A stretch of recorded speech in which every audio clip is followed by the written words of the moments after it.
Two ideas for setting boundaries. Hi, I'm Ed Riggins, but most people just call me Riggle, and welcome back to Thoughts for Thursday. A line that marks the limits of an area. That's the definition of a boundary.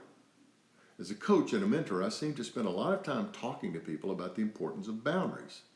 And apparently this is a timely topic. In October, Isabel Berwick wrote an article about boundaries in the Financial Times. Berwick shared a wonderful tactic you can use next time a boss or a client presses you to do more than anyone could reasonably be expected to handle. The technique is called I can if. She suggests that you, quote, share what you're working on and say, I can take care of this if XXX is delayed, or I can do this presentation for you if someone else can cover me in the meeting, close quote. It shifts a little of the pressure back to the boss to make a decision about priorities for allocating your time as a resource and to face the reality that there's only 24 hours in a day.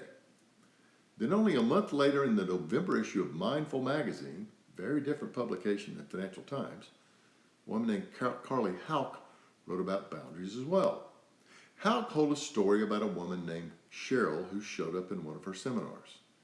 This unfortunate woman had a boss that stressed her out by sending her multiple texts a day that said, "Get in my office now."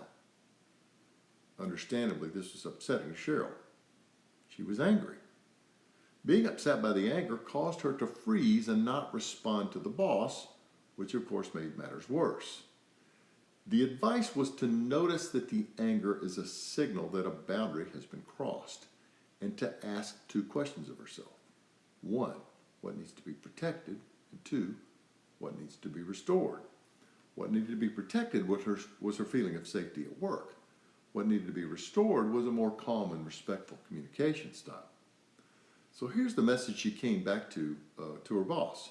Quote, I understand that you have a lot of deadlines coming to you and you need a quick turnaround.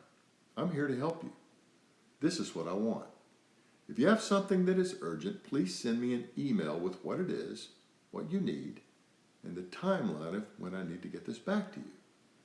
I don't want to receive text from you a few times a day because I feel startled and off balance and I don't know how to respond right away. This creates less efficiency for both of us, close quote. Both of these articles square with my own experience around the issue of boundaries in two ways. One, the need for setting a boundary is usually signaled by a sense of anger or frustration. And two, the best way to deal with it is to pause